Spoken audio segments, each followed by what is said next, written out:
Pawar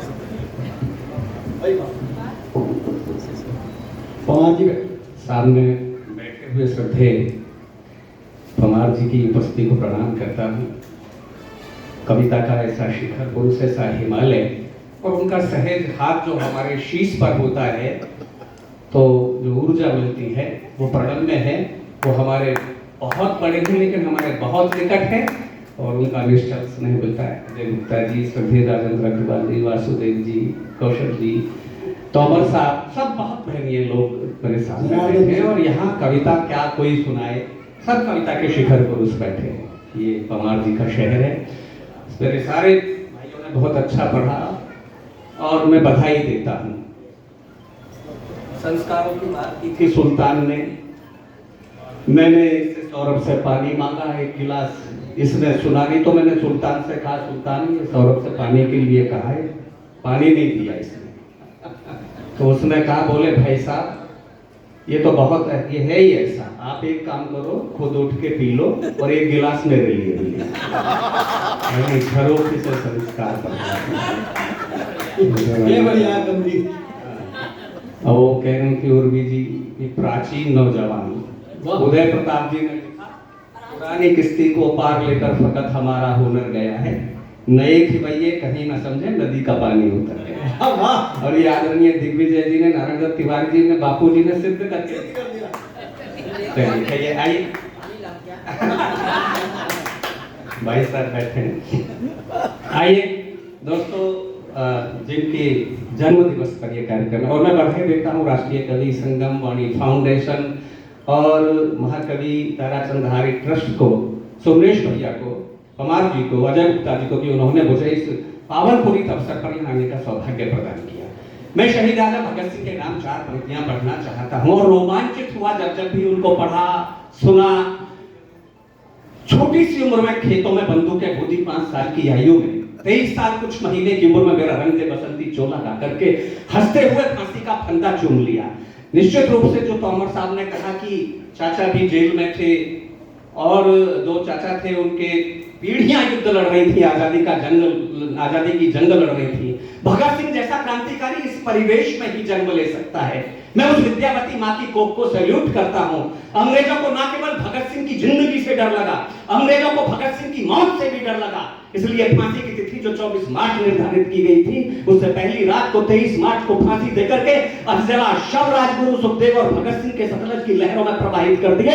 Britannia सरकार को यह डर था कि हिंदुस्तान की नौजवान बागी क्रांतिकारी विप्लवी पीढ़ियां जेल को तोड़ करके भगत सिंह को आजाद न कर ले जाएं। उस नरनाहर को प्रणाम करते हुए, उस माँ को प्रणाम करते हुए, विद्यावती माँ को प्रणाम करते हुए, और ये पगड़ी बैठी है मेरे सामने, इसे गुरुद्वारा मान करके सैल्यूट करते हुए भगत सिंह की तरफ पहुंचा देते। शौर्य सिंधु का विराट द्वार थे भगत सिंह, जिसमें फिरंगियों की नाव डूब जानी थी। शौर्य सिंधु का विराट द्वार थे भगत सिंह, जिसमें फिरंगियों की नाव डूब जानी थी। जिसपे स्वतंत्रता का पावन प्रसून खिला, पंचनद की वो वंश भेल बलिदानी थी। जिसपे स्वतंत्रता का पावन प्रसून खिला, पंचनद की वो वंश भेल बलिदानी थी।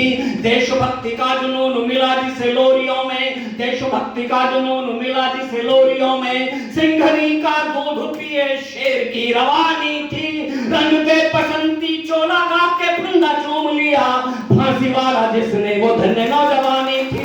रंग जिनके हाथ खामोश रह गए, मुझे नहीं पता किस कारण से रहे होंगे। सियासत में बेईमानी की आजादी के 75 साल में हम अमृत महोत्सव मना रहे हैं। क्या कमियां रही होंगी, क्या कारण रहे, तो सियासत जानती होगी। लेकिन वैधानिक रूप से शहीद भगत सिंह का नाम शहीदों की सूची में शामिल नहीं हो सका। मैं दोस्तों, श्रद्धा का जिक्र हुआ और मणिपुर में घटना घटी। एक निवेदन करना चाहता हूं कि हत्यारों को डर आहें वे आंसू सिसकियां दे दो। हत्यारों को डर आहें वे आंसू सिसकियां दे दो। जहां पर कहर कर पाया वहीं पर फांसियां दे दो। और 2 पंक्तियों से समर्थन तब करें जब सहमत हों तो अगली। हत्यारों को डर आहें वे आंसू सिसकियां दे दो। जहां पर कहर कर पाया वहीं पर फांसियां दे दो। इन्हें फांसी चढ़ाने में तुम्हारे हाथ तक कांपे तो इस आवाम के हाथों में इनकी रस्सियां दे दो। इन्हें फांसी करते हैं तो इस आवाम के हाथों में इनकी नसीहत देते हैं। दोस्तों, राजनीति पर ज्यादा नहीं बोलता, 4 पंक्तियां कभी लिखी थी वो बोल देता हूं, और इस देश का जनमत बोलेगा। मैंने आपकी जुबान को स्वर दिया हो, भगत सिंह को, चंद्रशेखर आजाद को, नेताजी सुभाष चंद्र बोस को, और वो लोग जिन्होंने देश को इतने वर्षों तक, दशकों तक लूटा। तोलना सोने की चिड़िया न केवल विदेशियों ने लूटी, इसके पंख हिंदुस्तानियों ने भी नोचे, आजादी के बाद नोचे।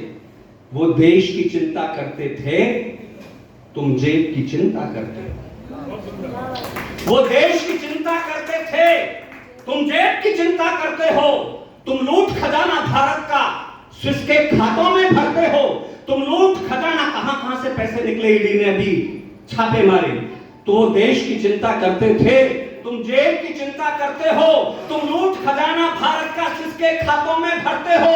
वो जननायक थे भारत के, ये जननायक थे भारत के, तुम भारत के अपराधी हो। वो देश की खातिर मरते थे, तुम देश को खाकर मरते हो। ये जननायक, ये भारत के जननायक। बहुत बढ़िया भैया, वाह वाह। देश की खातिर मरते थे, तुम देश को खाकर मरते हो। दोस्तों, चलो बलिदान की गंगा के जल से आचमन कर लें। चलो शब्दों की समिधा दें और भावों से नमन कर लें। चलो बलिदान की गंगा के जल से आचमन कर लें, और जिन्होंने देश की खातिर धरा में बो दिए मस्तक, वतन के उन शहीदों को चलो सशक्त नमन करें। आजाद का जिक्र हुआ, 4 पंक्तियां पढ़ना चाहता हूं, और वो दर्द पूरे हिंदुस्तान को है। बिस्मिल की बहन का जिक्र किया, बीए में पढ़ता था, 4 पंक्तियां लिखी। जब मुझे पता लगा, मेरे संज्ञान में आया कि बिस्मिल की बहन ने दिल्ली के होटल पर अपनी भूख को शांत करने के लिए नौकरी की और झूठे बर्तन धोए। तुम किस आजादी की बातें, 91 में मैंने लिखी ये पंक्तियां पढ़ता हूं। तुम किस आजादी की बातें कर रोज मनाती कहते हो। तुम किस आजादी की बातें कि रोज मनाती कहते हो। अशफाक भगत सिंह बिस्मिल, अशफाक भगत सिंह ऊधम सिंह सबको अपराधी कहते हो। अशफाक भगत सिंह ऊधम सिंह सबको अपराधी कहते हो।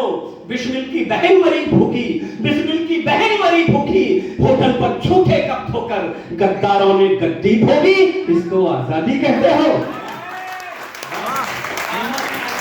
बिस्मिल की बहन मरी भूखी, होटल पर झूठे कप धोकर गद्दारों ने गद्दी भोगी, इसको आजादी कहते हो। मैं सच तो कहने की आदत है, कह देता हूं, लेकिन लोग कुर्ता फाड़ते हैं, पकड़ते हैं। आपकी हिम्मत पर सच बोलता है। 4 पंक्तियां मैं चंद्रशेखर आजाद के नाम पढ़ता हूं।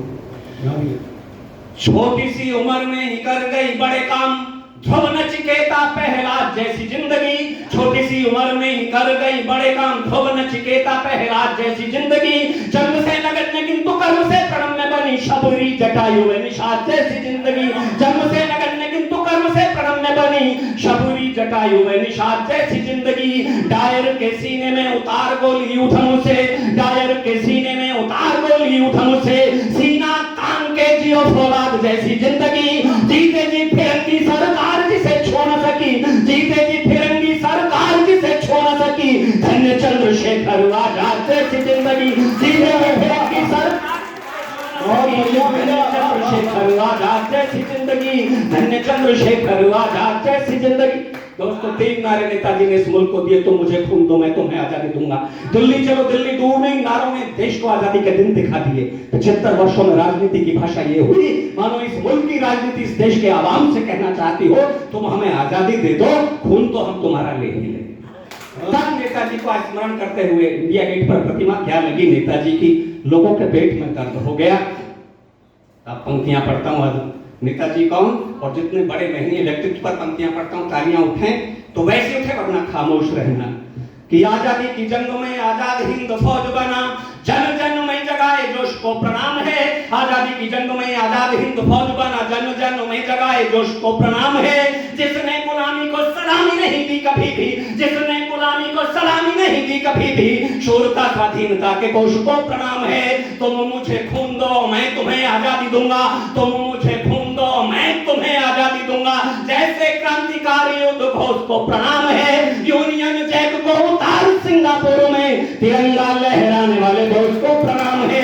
यूनियन जैक को आज सिंगापुर में तिरंगा लहराने वाले दोस्त को प्रणाम है।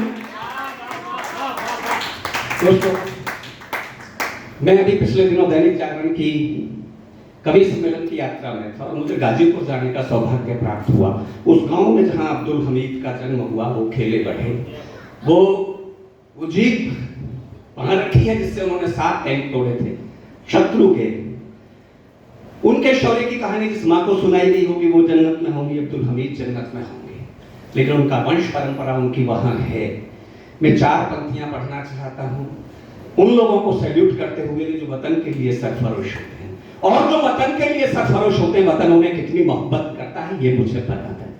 ये शौर्य की कहानी सुनने वाले लोग उस समय जो रहे होंगे वो और नहीं, वो दिवंगत आत्माएं स्वर्ग में होंगी, लेकिन आपकी तालियां बने तो फिर ये सूचित कर दें कि राष्ट्र के लिए जो समर्पित होते हैं राष्ट्र उन्हें कितना स्नेह देता है। शत्रु आए शक्ति के गुमान से भरे हुए जो, शत्रु आए शक्ति के गुमान से भरे हुए जो सीमाओं पे तंबू उनका निचोड़ दिया है। शत्रु आए शक्ति के गुमान से भरे हुए जो सीमाओं पे तंबू उनका निचोड़ दिया है। भारतीय सैनिकों ने तोप से अड़ा के सीने मौत के दहानों का भी मुंह मोड़ दिया है। भारतीय सैनिकों ने तोप से अड़ा के सीने मौत के दहानों का भी मुंह मोड़ दिया है। शत्रुओं के मस्तकों को मुट्ठियों में भीज भीज, शत्रुओं के मस्तकों को मुट्ठियों में भीज भीज कच्ची मिट्टी के घरों के जैसा फोड़ दिया है। अम्मा तेरे लाडले ने प्राण छोड़ने से पहले, अम्मा तेरे लाडले ने प्राण छोड़ने से पहले शत्रुओं का आखिरी भी टैंक तोड़ दिया है। अम्मा तेरे लाडले ने प्राण छोड़ने से पहले शत्रुओं का आखिरी भी टैंक तोड़ दिया है। दोस्तों, 13 दिसंबर 2001 सबको याद है जब लाल दिलशाद की भाषा बोलने वाली राजनीति नीतियों के नीचे छुपने की जो जगह खोज रही थी, तो इस मुल्क की नौजवान पीढ़ी अपना रक्त देकर के विश्व के सबसे बड़े लोकतंत्र के मंदिर को गिरने से बचा रही थी। दुर्भाग्य इस देश का ये कि जिन्होंने लोकतंत्र के मंदिर को गिरने से बचाया, अपना बलिदान दे करके उनके बलिदानों पर थूक करके राजनीति उन्हें बचाने की कोशिश करने लगी जो आतंकवादी के रूप में घुसना चाहते थे, गन लेकर के घुसना चाहते थे संसद भवन में। तब इस नौजवानी को सल्यूट करता हूं कि इनसे भले ही व्यवहार में हो भूल चूक, फिर भी ये मस्त जिंदगानी काम आएगी। ये पंक्तियां छोटे भाई सौरभ को सौंपता हूं, प्रशांत को, छोटा सुल्तान को, कि इनसे भले ही व्यवहार में हो भूल चूक, फिर भी ये मस्त जिंदगानी काम आएगी। कभी कभी मानी और कभी नहीं मानी वह की है जो इन्होंने मनमानी काम आएगी। कभी कभी मानी और कभी नहीं मानी वह की है जो इन्होंने मनमानी काम आएगी। जब जब कंस शिशुपाल के बढ़ेंगे पाप, जब जब कंस शिशुपाल के बढ़ेंगे पाप, नटखट कृष्ण की कहानी काम आएगी। देश को जरूरत पड़ेगी जब खून की तो अलहड़ सी यही नौजवानी काम आएगी। देश को जरूरत पड़ेगी जब खून की तो अलहड़ सी यही नौजवानी काम आएगी। जब ये नारे लग रहे थे जेएनयू में खड़े होकर के देश के चंद लफंगे देश की राजधानी में खड़े होकर के नारे लगा रहे थे, भारत तेरे टुकड़े होंगे इंशाअल्लाह इंशाअल्लाह, तो हरियाणा के 2 बेटे, एक का नाम कैप्टन कपिल कुंडू, एक का नाम कैप्टन पवन, एक की उम्र 26.5 साल, एक की उम्र 27 साल, अपने घर के इकलौते चराग, दोनों इकलौते बेटे, और कोई मां ये भाषा बोल दे तब फक्र करना। लोगों ने कहा कि भारत तेरे टुकड़े होंगे इंशाअल्लाह इंशाअल्लाह, यही देश रहने लायक नहीं रह गया। मैंने बचपन में अपनी दादा से कहानी सुनी थी। एक बार जंगल में आग लगी तो एक वट वृक्ष था बड़ा बरगद, वो जलने लगा। जब जलने लगा तो उसने उसकी शाखाओं पर रहने वाले पक्षियों से कहा कि आग लगी वनखंड में, जलते मेरे पास, आग लगी वनखंड में, धू धू जलते पास, तुम क्यों जलते पक्षियों, तो पंख तुम्हारे साथ। तो पक्षियों ने जो जवाब दिया, यही देशभक्ति होती है। पक्षियों ने कहा फल खाए जिस वृक्ष के गंदे कीन्हे पार, फल खाए जिस वृक्ष के गंदे कीन्हे पार, धर्म हमारा यही है, चले मरेंगे साथ। आप राष्ट्र को संकट में छोड़ करके पैसा यहाँ से कमाओगे, दौलत यहाँ से कमाओगे, शौहरत यहाँ से कमाओगे, और देश पर कोई संकट होगा तो देश को छोड़ करके चले जाओ ये कहकर के देश रहने लायक नहीं रह गया। तब कहना चाहता हूँ देश बनता कैसे। उन माओं को सैल्यूट करता हूँ, सरहद से जब लौट करके दिया आपने अनंतनाग के बाद 3 अधिकारियों के शव आए और चौथे जवान का शव आया, उनकी माओं के, उनकी बहनों के इंटरव्यू देखे होंगे। मां ने कहा कि इसकी बेटी बदला लेगी, प्रतिशोध लेगी। मैं देश इन बलिदानों को पूजने से बनता है, तो उस मां ने जो कहा वो करता हूं कि मुझसे सौभाग्यशाली गोप किस मां की होगी। राष्ट्रध्वज का कफन ओढ़ा मेरे लाल ने, मुझसे सौभाग्यशाली गोप किस मां की होगी। राष्ट्रध्वज का कफन ओढ़ा मेरे लाल ने, मैं तो छोटी माँ हूँ, बड़ी माँ तो माता भारती है, बड़ी माँ से ऊंचा नाता जोड़ा मेरे लाल। मैं तो छोटी माँ हूँ, बड़ी माँ तो माता भारती है, बड़ी माँ से ऊंचा नाता जोड़ा मेरे लाल ने। अश्रुधारा बह रही है, अश्रुधारा बह रही है, गर्व से मां कह रही है, सैनिक का प्राण नहीं तोड़ा मेरे लाल ने। शत्रु शीश फोड़ दिए, चाहे प्राण छोड़ दिए, हाथ से तिरंगा नहीं छोड़ा मेरे लाल ने। हाथ से तिरंगा नहीं। समय की अपनी सीमा है और श्रद्धे भाई साहब को भी पढ़ना है, मैं इसलिए क्षमा चाहूंगा। यद्यपि सीमा तो सचिन की है और प्यार की कोई सीमा नहीं है। अच्छा, फोन चलाना सीखो तो मिथिलेश भाभी कहती है, एक लप्पू सा सचिन ना बोलना आवे ना करना आवे। अरे जो काम सन्नी देओल करोड़ों की फिल्म में तो उसको हैंडपंप को उखाड़ देगा, क्या अगले ने फोन से कर दिया। तो फोन हमेशा खराब नहीं होता भाई साहब, इसका प्रयोग करना नहीं आता। और वो प्रयोग भाई साहब आप बताएंगे, आके सिखाएंगे कौन सा प्रयोग होता है। मैं बहुत बहुत आप सबको धन्यवाद व्यक्त करता हूँ। बहुत